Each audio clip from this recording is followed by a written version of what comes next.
Apologies. No worries. That's okay. So our speaker for this afternoon, if you were in the enterprise search and discovery sessions for the last 2 days, you've heard at least 2 speakers talk about what he's been doing. So now you have the opportunity to hear it directly. And so our speaker is Amr Awadallah, who is going to talk to us all about neural search. He is the founder of Vectara. Before that, he was the VP of Developer Relations for Google Cloud. He also co-founded Cloudera and has had all kinds of other relevant experience. I won't bore you with all of it, and if Amr wants to share that, he can. But now, let's hear all about neural search. Thank you. Thank you for the great introduction. So my talk today has 2 parts to it. The first part is high level, hopefully easy to understand. The second part will require more attention. So I'm hoping your neurons would have warmed out by the time I start the second part. So the second part is a bit more technical, where I will describe the genesis of neural search, how it came to be, and also differentiate between what's called fine-tuning, or another way to think about it, closed book generative systems, and then open book generative systems, which is RAG. The term RAG, you hear the term RAG, it's more about that. So the second part is going to be a bit more technical. But before I do that, I co-founded Vectara with a couple of other co-founders. We all come from Google. We all worked at Google before starting this company. I was in Google Cloud, but my co-founders were in Google Research, working on these very first algorithms for how to properly do neural search, which I will describe to you during this talk. That said, I do have a message from our sponsor, which is my company. The vision for our company is we believe that in 5 years, every single application, every single service you use, whether that be consumer or enterprise, will evolve to use generative AI in one way, shape, or form. Not just enterprise search, it will go beyond enterprise search. So to help you hopefully see that vision in the same way that we see it, I'm going to give you a couple of analogies. And these analogies center around how we humans interact with software and computers. So a show of hands, how many of you used DOS before? This is my crowd. About 60% of the room raised their hand. So DOS obviously was very nerdy. Very few people in the world knew how to use software in DOS. You had to remember all the command names. You have to remember the options for them and how to use them, etc., etc. And then Windows 95 came in 1995 and reinvented the way that we interact with machines. Right? We have a mouse, we have menus. The commands now are on the menus. We don't have to remember them. We can pick them. That opened up consumption to a whole group of people that found DOS extremely hard to use. But at the same time, it meant we had to rewrite every single app, every single application we had that was using the command line interaction model had to be rewritten to use this new interaction model of leveraging the mouse. Roll forward 10 years, from 1995 to 2007 to be more exact, the iPhone comes out. And now we have touch screens, and now we can use our fingers to do stuff. And everybody knows how to use their fingers. My mom is an expert iPhone user. So it opened up consumption of software to a whole bigger group of users. But again, we had to rewrite all of our software, enterprise apps, consumer apps, to leverage this new mode of interaction of being able to use our fingers, which was okay for the simple tasks, but not for the complex tasks. Now we're at nirvana. With generative AI, we're literally at the final step of this evolution of being able to interact with software by just telling it what we want in the same way we interact with each other. We just say it or write it. For example, to give you a couple of examples, if you're using an HR system and you want to go on vacation, show of hands, how many of you used Workday before? Okay, 50% of the room raised their hands. So Workday is a very popular HR software, very hard to use. To take a vacation, you have to fill many forms. You almost every time go look up the documentation again to make sure you're not going to make a mistake. Now, with technologies like this, you'll be able to just tell the software, I want to go on vacation. And the software will tell you when are you leaving? I'm leaving on this day. When are you going to come back? I'm coming back on this day. What's the reason for why you're taking vacation? And it's paid time off. Thank you, vacation filed. So that's one example of a very complex task that this will make it much simpler. Another example is image editing software. Imagine you took a group photo of your company, but the CEO wasn't there to be in the photo. To add the CEO back in the photo is very hard. You can do it with Photoshop, and you can do and blend it in and do the shades and lighting and everything. Now you'll be able to just say, add the CEO to the photo, and the CEO will show up in the photo. Or, oh, I don't like that tree in the background, remove that tree, and the tree will go away. So that's really what we're talking about. We want to get to the step where we can interact with software by just telling it what we want. But before we get there, which is, I refer to that stage as the action engine stage, to be able to take actions with our instructions. We are still at the answer engine stage. And before that, we are at the search engine stage, which is something that many of us are familiar with. So at the search engine stage, you would use an enterprise search engine or the search engine for the app itself to ask Workday, how do I take a vacation? And then it will give you a couple of documents that you have to read until you understand how to do it, and then you go do it. So that's the search engine stage, right? It was about query and results. The answer engine stage is about question and answer. The question is, how do I take a vacation? The answer is, these are the steps to take the vacation, and you do them. But the problem, as you heard in many of the talks during this event, and you'll hear it again during my talk, is these systems that give you the answer, every now and then they might hallucinate, meaning they might put an incorrect step in the answer. They might be creative. They might say, oh, I read from your tone of voice, you're actually frustrated with this company. Instead of taking a vacation, I decided to file a resignation on your behalf. That would not be a very good hallucination to do.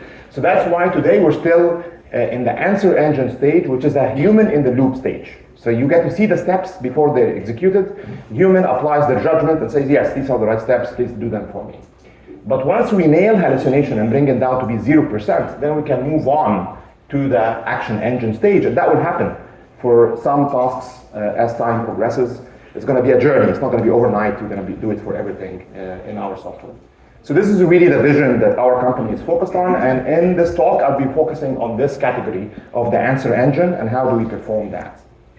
So at Vectara, what we do is we are RAG in a box. And I was joking with Eric yesterday. He said there's literally something called RAG in a box you can buy that has a bunch of rags that you can use when you're doing wood and carpeting and you want to clean up after you finished your work. But that's not that. That's not what we're selling you here. What we're selling you here is this concept of RAG that you heard about during this event today. How can I work with that without having to learn which model to use, which encoder, how do I break down my data, how do I handle different languages, different document formats, how do I reorder the results, all of that. This very complex pipeline you see down here, we abstract out completely for you. You have a very simple development environment where you upload your documents, you can drag and drop them in, and you get back a question-answer experience that's very similar to ChatGPT. Anybody can do it. All of you in this room can do it. You should give it a try. So that's really what we do at the company. Now, what would you use that for? You would use it for many things. Enterprise search is one of them, which is this box over here. But you can use it for your apps themselves to make your apps better. You can use it for question answering systems, which applies to enterprise search, but also applies for customer support. Or you can build a conversational AI experience just like ChatGPT, but that is grounded in your own data. The responses and the intelligence and the knowledge is coming from the data that you provided. So these are some of the use cases for this platform. But I always like to say, we don't know all the use cases yet. When the iPhone came out, we knew we need to move some of our apps now to work in a visual environment with fingers, but we couldn't predict Snapchat. Like Snapchat came out later, leveraging that new modality. So I expect there will be new use cases that will appear in the future as we get more confident in how we can use these systems and as we reduce hallucination to be very close to 0%.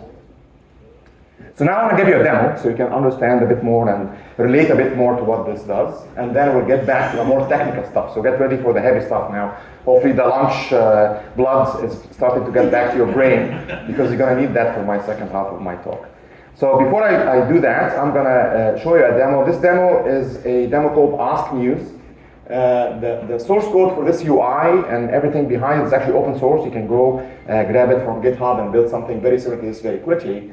In this demo, we are real-time ingesting news from BBC, NPR, Fox, CNBC. You can see all of them over there right under the search box. And you can ask questions where the response, the answer you're going to get back from the system is grounded in whatever these articles are saying. It's not grounded in what the model knows about the world at large. It's what this knowledge you fed it is telling it to say. So I'm going to ask this question, should AI be regulated? You can ask any question. And you can, by the way, use this, play with this demo later after the talk if you would like. So I'm going to ask, should AI be regulated? And you see two steps happening here. The first step is retrieving the underlying facts and results from all of this knowledge base that you have using a reader large language model.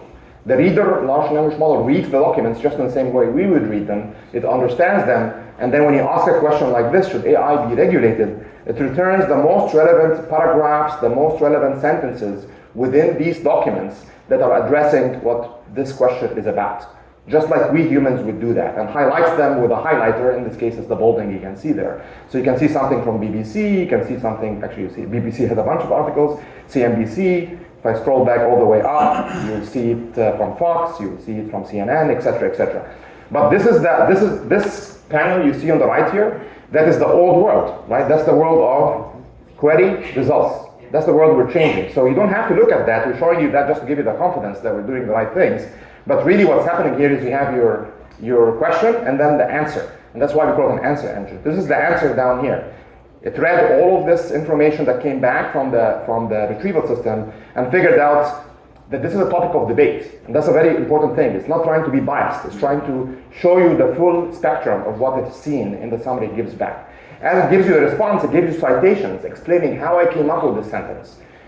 These citations serve two reasons, serve two purposes. The first purpose is to give you confidence that this is not made up, it's not hallucinated, because unfortunately ChatGPT jaded many of us because of how many times it made things up. But the second purpose is if you want to track down the lineage of this, like Elon Musk advocates for blah, blah, blah. I want to read more about that. Then now you can click on this, go to that, and drill down and read more about that.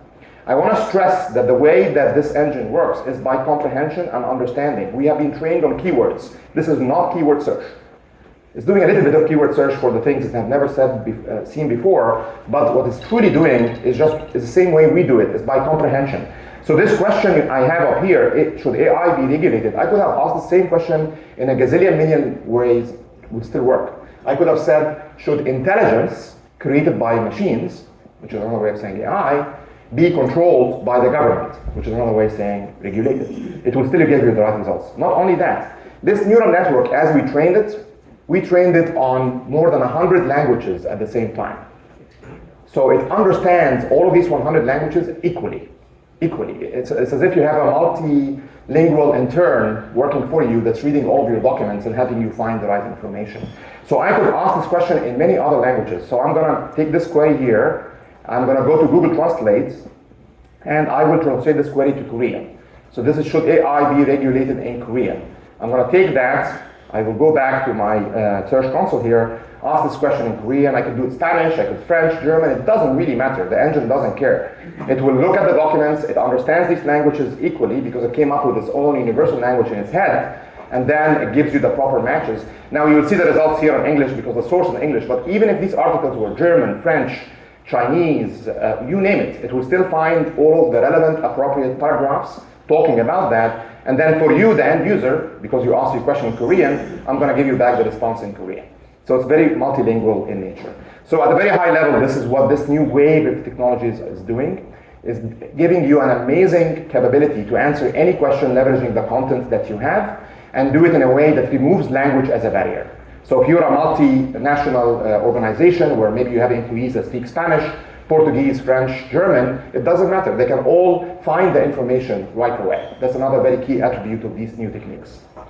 So now I'm going to go, hopefully the demo inspired you and showed you the art of the possible and triggered in you the question of, so how can I do that? You can do that very easily. I'm going to show you a barcode here that you can scan and take a picture of with your phones. You're going to also get a copy of these slides later on. If you scan this code, you'll be able to sign up, and I promise you within 10 minutes to maybe an hour at the high end, you will have a capability like this for your document sets. We optimized our platform, this RAG and a box experience, we optimized it for ease of use so that any person can be up and running with this capability without having to learn about all of these Gen AI acronyms that we saw yesterday in one of the sessions that we had. So with that said, now I'm going to start the more technical part. So it's time to wake up now and get those neurons activated. How do you get a large language model to understand your data and talk about your data in the same way that ChatGPT does? And there's two approaches that you can, actually there's a number of approaches, but there's two primary approaches for doing that, and one of them is called fine-tuning, which I'm sure you heard about in this event many, many times. And I'm here to tell you that's the wrong approach. Fine-tuning is the wrong approach. So what is fine-tuning? Fine-tuning is about taking an existing large language model, like this one you can see over here, and then this large language model, think about something like GPT or Llama or Mistral. There's a bunch of these large language models right now, was trained already on a lot of knowledge from public domain works like Wikipedia, or from copyrighted works that these companies buy to be able to train these models.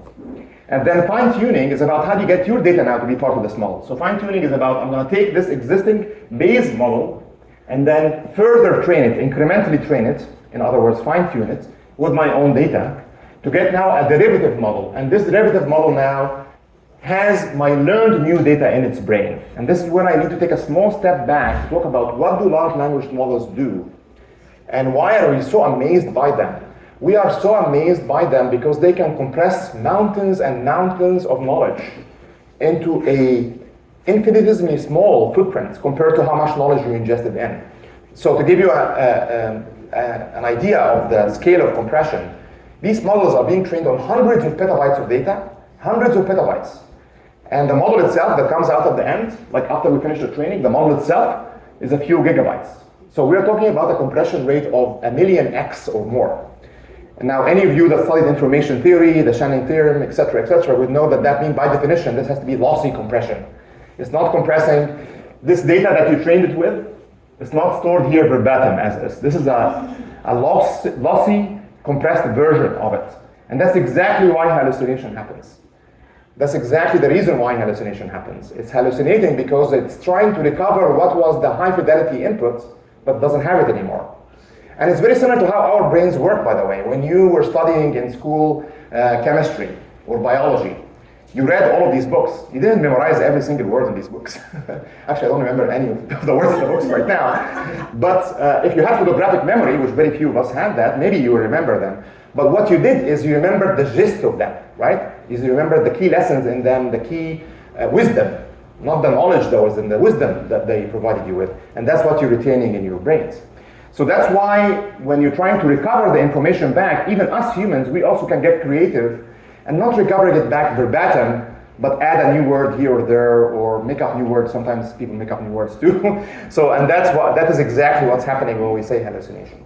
So what is the problem? Once you have this new fine-tuned model that has been trained with your data, if you ask that question, it will give you back the response.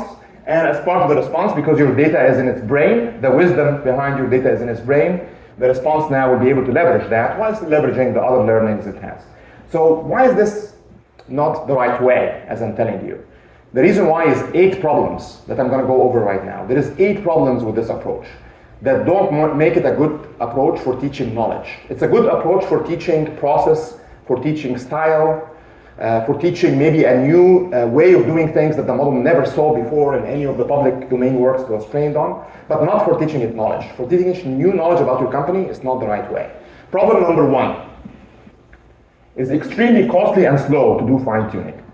It's very expensive. It's the reason why NVIDIA keeps pushing, by the way, fine-tuning as the only way you can work with this is you have to do fine-tuning. It's self-serving for them because they know that means you have to buy very expensive cars from them to fine-tune your models. The other problem with it is it's really slow. To do fine-tuning, new data coming in, as you update and you have new data being updated, new data being inserted, it can take anywhere from hours to days or weeks before it shows up in the wisdom of the model. So that's problem number 1. It cannot be real time, it's extremely slow, and it is very, very expensive. Problem number 2, hallucinations will still happen. Hallucinations will still happen. It will still not give you back your original high fidelity data as is. It will give you back its reconstructed pattern of it by filling in the blanks, which means every now and then it will give you an incorrect fact about your data, which in a business context that is unacceptable.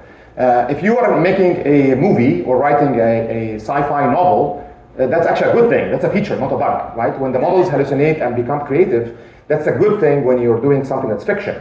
But when you're talking about something that's legal, medical, business, accounting, no, you can't make up stuff. Or building a bridge, or building a building. No, you have to be accurate and factual. So that's problem number 2. Problem number 3, you cannot explain. When you do it this way, the model, we don't know how these models work, by the way. We're still trying to figure out how their internal structure, how it's even able to do this and compress the knowledge, we don't know yet. So it's very hard to explain when you ask the question and give you back the answer, like I showed you in the demo. It's very hard to tell you this sentence came from this document, and this sentence came from that document, and this sentence came from this document. The lineage, the provenance of how it made its conclusions. Extremely hard to do that with this approach. Next. Problem number 4, and then there's 4 more to go, so bear with me. But hopefully you'll be convinced by the end of the 8 problems that this is the wrong way. Problem number 4 is it's very hard to enforce access control on a per user basis. Once this model learned its wisdom, it learned its wisdom. If the CEO asked a question, if somebody in customer support asked a question, if somebody in HR and finance and engineering, they will get the same responses. You won't be able to change the output of the model as a function of the persona and the rights and the access control of the asker of the question. Some companies, what they're doing, which is absolutely the wrong way to do it in my opinion, is they train a derivative model for every single employee in their company. So every single employee will have a trained version that only has the knowledge that they're allowed to see in the trained version. Obviously that's not scalable and not maintainable. Problem number 5. Very hard to maintain the knowledge in the model. Like once you have told the model something and it's in its brain in this new learned format, what if you want to delete something? Delete a document or update it? You can't. The model will say, oh yeah, it's in my memory. So unless, actually show of hands, how many of you saw the movie Men in Black? Men in Black? So about 80% of the room raised their hand. This is my crowd, this is totally my crowd. So Men in Black, it had this stick called the neuralizer, right? Where you flash it to people's eyes and for us, and then we forget what we have seen in the last 30 seconds. That doesn't exist. Same thing here. It doesn't exist. Like once the model has learned this, it learned it. If you wanted to unlearn, you have to go back from scratch and re-fine-tune to make it forget what it has learned. It's very, very hard to update information and keep it current if you have a repository of documents that is changing all the time. Problem number 6. It's very hard to suppress copyrighted material. This is a very big issue. I'm concerned if I'm using your model, say OpenAI or say Llama from Facebook, and that model was trained on some copyright material that maybe you, Facebook, had access to, but I don't in my company. And now I leverage that in a report I publish, and I get sued by the holder of the copyright. So you want to be able to control that the copyrighted information is being suppressed and not being represented in the output. Now we can do some of that if you knew what was the copyrighted information. If you knew what it was, the problem is you don't know what it was. But if you knew what it was, then you can, during the training, try to tell it, don't say this again, don't say that again. It knows it, but it's not going to say it. Like, it's not going to forget it, but it knows I should not be saying this. and it will stop saying it. So that's one way to do it. Again, not very scalable and very, very hard to truly enforce. Problem number 7. What if a new great generative model came out, like Llama v3 came out, or an amazing model from Bloomberg came out? It's very hard to swap it in. You cannot just swap it in because your knowledge is part of the model. You have to go back with that new version and retrain from scratch. So it's very hard for you to keep up to date with the state of the art. That's the problem number 7. And then last problem, and then we can take a breath. Problem number 8. This one is a bit harder to understand, but it's very, very important, is the fine-tuned model knows your intellectual property. So if you go to OpenAI and train and fine-tune with one of their services, OpenAI will tell you the data you give me is encrypted. I'm not going to look at it. The queries and the statements you issue against my system are encrypted. I'm not going to look at it. But they don't tell you anything about the weights inside of the model. Because the weights inside of the model is what the model learned. That's theirs, that's not yours. Right? It's very similar to how when we go to study a chemistry book at college, the book is the copyright of Parsons or whoever the publisher of the book is. But your learnings are yours. The learnings you retain in your brain are your learnings, it's your wisdom.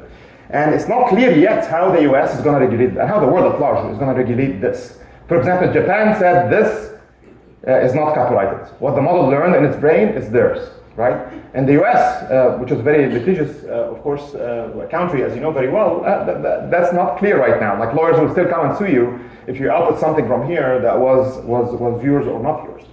So that's adding a lot of complexity right now in terms of, am I sure that my IP that I'm giving to you, the company that's fine-tuning on my behalf, is not going to be used against me in the future?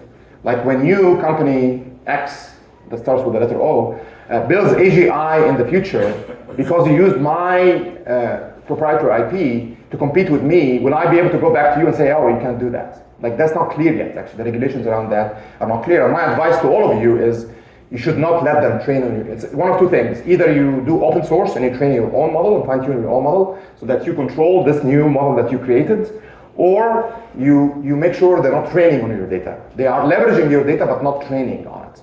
That's my advice on how to do that. So to summarize, and this is the money slide, these are all the problems with fine-tuning.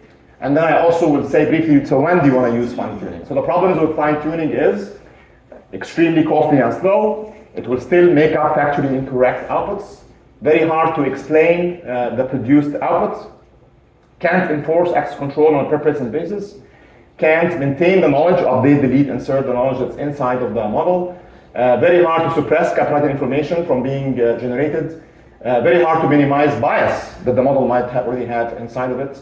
Hard to maintain and update the base model so you stay current with the state of the art. And last but not least, the model knows your intellectual property. So when should you use fine-tuning? You should use fine-tuning when you want to teach the model new styles or new techniques, not new knowledge. So for example, let's say Eric is the best English writer in his organization. He just writes English better than anybody else. It's so clear, it's like a piece of work of art, right? And we want the model to produce its explanations, to produce its reports in his style.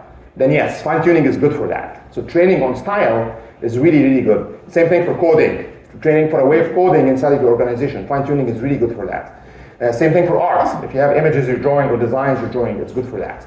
But for knowledge and information, this is the wrong way, and the right way is RAG, Retrieval Augmented Generation. And this is why, as I mentioned at the beginning, we are RAG in a box at Vectara, because we want to make that simpler and easier for any organization to adopt. I use the name RAG begrudgingly, because as you know, RAG is not a very nice word. I prefer the name Grounded Generation, which the acronym for that is GG, and I'm a gamer, so any of you that play games, you will get that. GG stands for good game. That's what we say whenever we finish a game. And what it means is the generation of the model as it's producing its output, is grounding itself. It's grounding itself into the facts. And that's how you solve all these problems I highlighted earlier. But before I talk about that, I need now to talk about reader models or information retriever models. So there is generative models that generate the outputs, but to do this well, you need to have two models working in unison. A model that's reading stuff and finding the most relevant information based on comprehension, giving this information to the second model to ground it in the truth as it's producing its outputs. So you need to learn a bit about what reader models are, and that's what I'm going to do right now. But before I do that, I'm going to ask you to try and think and read my brain, have your neurons jump into my neurons. What is this number? Try to guess. I'll take a couple of guesses. I know it's very hard to do that. I can try to focus on it. Number of people attending this conference next year? That'd be great, actually. I hope that's the case. I'll say it's related to languages. Unique words? No, these are the number of, very close, but these are the number of unique languages in the world. Our world has this many languages, 7,151 languages that we speak, because we're very tribal in nature. Our ancestors, may God forgive them, I guess, each one of them, we don't want the other guys in this other town to hear what we're talking about, so we come up with a new language, and we end up with all these languages. The world would have been a much better place, I think, if we all spoke the same language and could communicate with each other. Another interesting fact, almost half of these languages will disappear within the next 10 years. So about 30% of these languages are only spoken by 1,000 people in the world. So many of them are going away, but we're still going to end up with a lot of languages. And I'll get back to why that is important. But we know this very well. I'm not going to bore you with, I usually spend more time with the slide, but you folks are all keyword search experts. And you know that keyword search just doesn't work. It's very hard to get it to work, because there is no comprehension whatsoever. It's just trying to match words to words. It doesn't take into account the older word that man kills bull has a very different meaning and happens in very different context than when a bull kills a man, right? It doesn't take into account that arm got injured has the same exact meaning as hand and elbow were wounded. It's the same thing. It's completely different words, but it means the same thing. It doesn't take into account that Oleg lead invention, when I say this, and if it knows who Oleg is, it would know that lead here is not lead as in lead in the past. Lead here is the light emitting diode, which is Oleg is the inventor of, right? So all of these things are extremely hard to do with keyword search systems. And then the even harder problem, and I don't know how many of you suffer from that problem, is if you want to get this to work across languages, it's almost impossible, right? So when I ask a question of how to cook a paella, which is a very famous Spanish-Portuguese dish, the best result for that in your system, whoever company is running this, might be in Spanish. It probably will be in Spanish by the inventor of the paella. But then when you ask the English, you're going to get the result that some English cook wrote up. That is not the authentic source of truth for how to cook a paella. So how do we solve this? We solve this with retrieval large language models, or the layman word I like to give is reader large language models. So we have writer large language models. These are the generators, the Gen AI technologies. And then you have the reader ones. The reader ones can read this information and understand it in the same way that we humans understand it. But also as it's reading it in a multilingual way where it doesn't care about the language. It's like you knowing 10 languages at the same time, or 3 languages at the same time. If you knew, for example, English, Spanish, and French, and you're truly trained on them, you don't translate between them. You go directly, when you hear the word water in English, or eau in French, or aqua in Spanish, you don't go, oh, this is equal to water, is equal. No, you go directly. Your brain maps it directly to its meaning.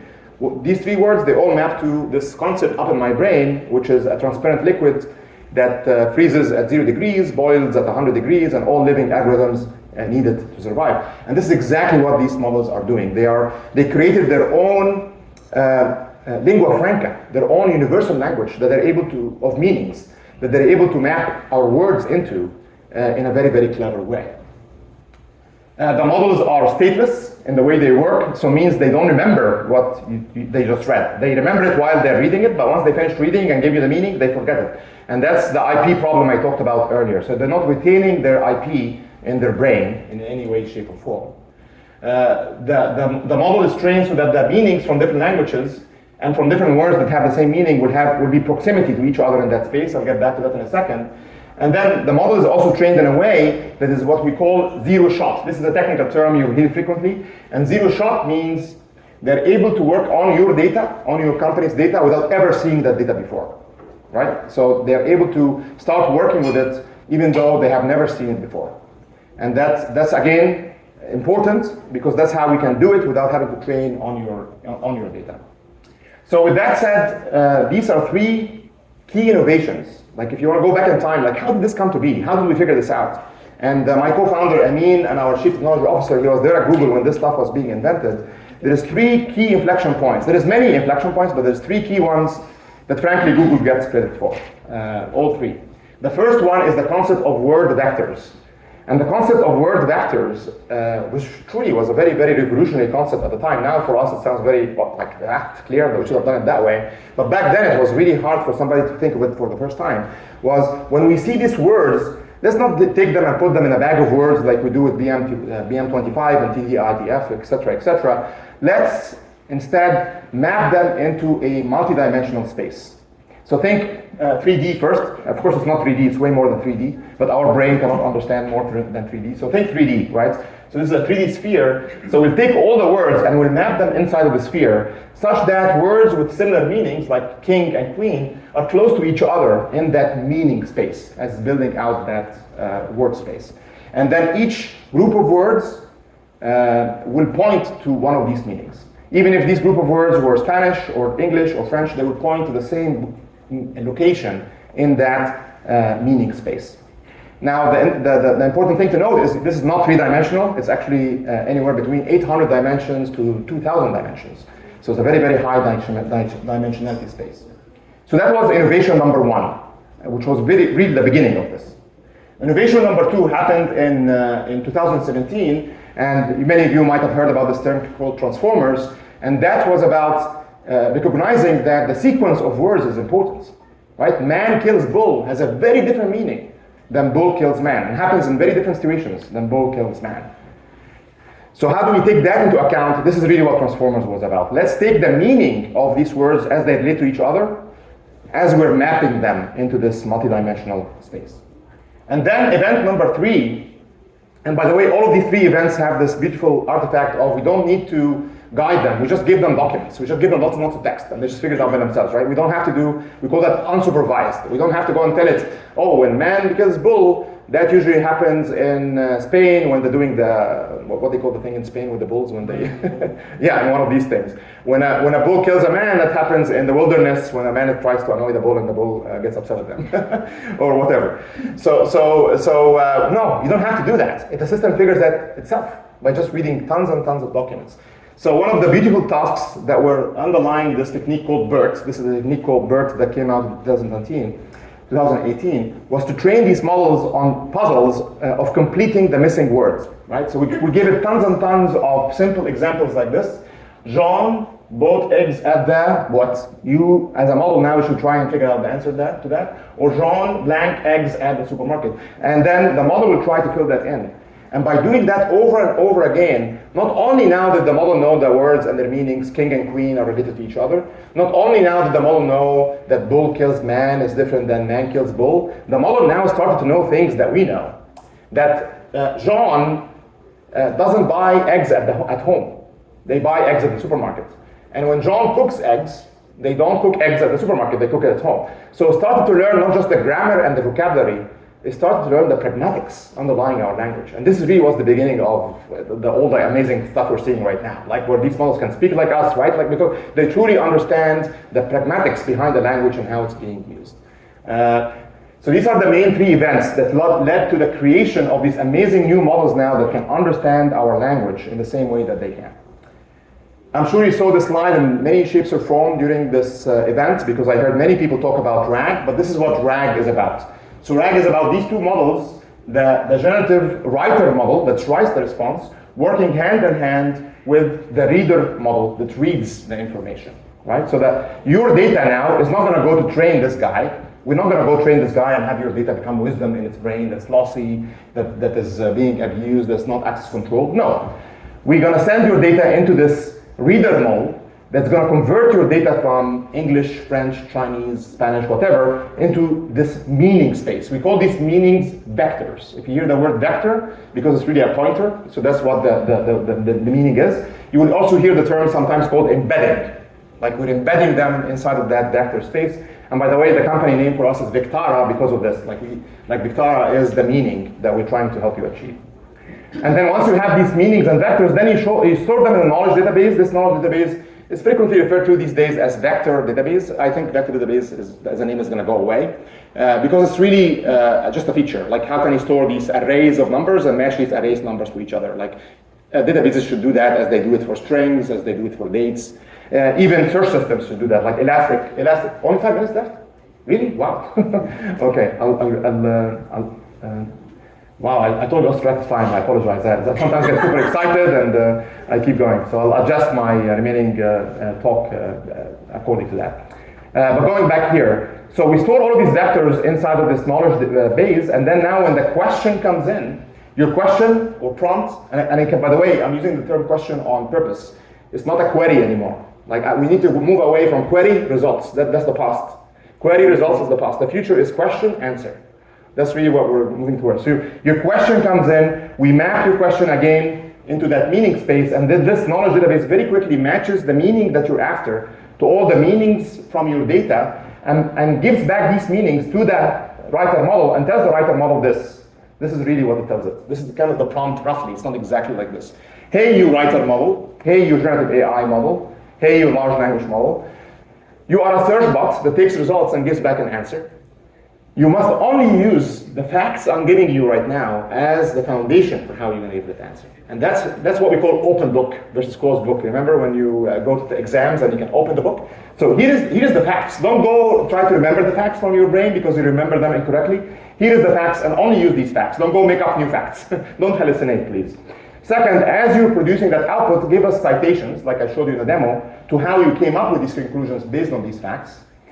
Each one of these facts, by the way, has a relevance score beside it. So each one of these facts will have the fact and the score, how relevant it is, this fact, based on that reader model as it read it and understood it, how relevant it is to the question that you're asking. So only use the most relevant ones. And by the way, if none of these facts are relevant, don't be a know-it-all. Don't make up stuff. Just say, I don't know. Right? And that's, you will see the same effect happen. I forgot to show you that in the demo, where if I ask, for example, what did Eric invent lately?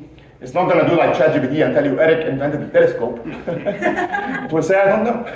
There's no evidence in the underlying open book that I looked at that says what Eric invented lately. So that's how you solve hallucination. Now, last but not least, for this to work well, you need to have one of the best reader models in the world to do this well. And that's now a message from our sponsor. Sorry for the advertising here. We have the best model when it comes to doing this. This model is called Boomerang. It's one of the top 3 best models, to be more humble, that does this. The other good models are from a company, OpenAI, that many of us are familiar with. And there's another company called Cohere that also has a very, very good model for doing this. And then I also expect in the future, and our system is built in this way, where you will have multiple writer models, depending on the facts and depending on the question. If they're very legal in nature, you want to use a very good legal model to write the response. If they're very financial in nature, you want to use a very good financial model to write the response. If they're very generic in nature, then you use something like Llama to write the response. So, and our system will do dynamic routing, can do dynamic routing to the right model depending on the question. So, with that said, these slides were showing you how Llama is better than other systems. You can look at that later. I will conclude by this, which is an article that just got published in the New York Times on Monday, this Monday, that was about our company launching this new framework that allows you to measure how frequently do models hallucinate. Cade Metz is the reporter that wrote this article. He's one of the best writers. Like I was saying about Eric, writing English that's so easy to understand. Cade is that person, so I highly recommend you read this article. You will truly understand why hallucination works and how do you measure it. But to show you how frequently it happens, this is the table that shows the different models out there today and how frequently they hallucinate. So this is the column to focus on. And you can see that GPT-4 is the best right now, but it's still 3%. And by the way, this is when you give it the facts. This is when you tell it, these are the facts. Answer the question based on these facts. Don't make up stuff. It can still make up stuff 3% of the time. Google, on the other hand, can go as high as 30% of the time they make up stuff that was not in the facts. So to give you an example of what that looks like, let's focus on this example here. So this was the source, a series of images by the photographer of a father leaping into the air with their daughter. The images allow the father, who usually has to act serious, to express his fun, okay? This is the fact, this is the input. And then we tell the model, summarize this fact for us. So this is the summary that the model came up with. The daughter in each picture looks directly at the camera and smiles, and then it made up this, their hair flailing in the air. There's nothing here that said that. In fact, it's the father that's jumping, not the daughter. If anybody's hair is flailing, it's the father. So that's what we mean. The model just gets creative and adds more things that are not in the facts you provided to it. Of course, in a business context, that would be complete failure. So with that said, I conclude with this slide, which is, these are the benefits of RAG in a box. And if you'd like to learn more about how to do it, as I showed you earlier, there's this barcode here where you can go in, we have a guided tour, and I promise you, within 10 minutes to 1 hour at the high end, you will be RAG experts. Thank you very much for attending my talk.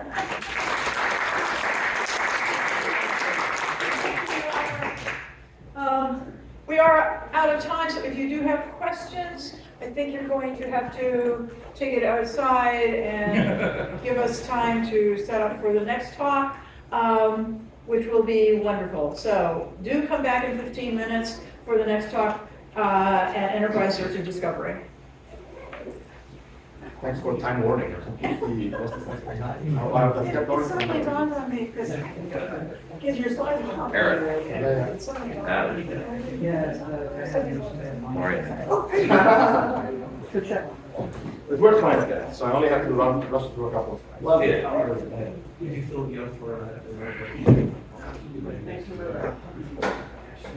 I was using my laptop, so I'm going to plug in back to the other laptop. No.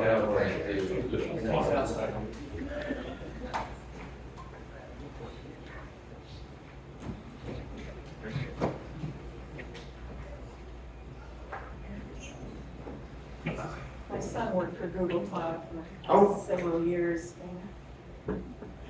When did you leave there? couple of years, no, I guess it was 2 years ago. Yeah, so I got the, so my took over that. It was-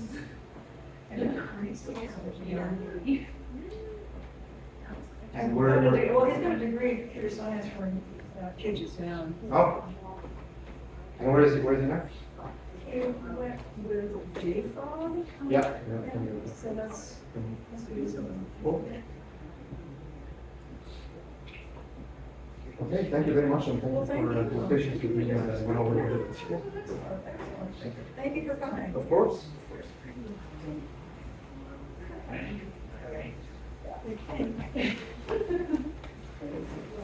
Confusing this morning.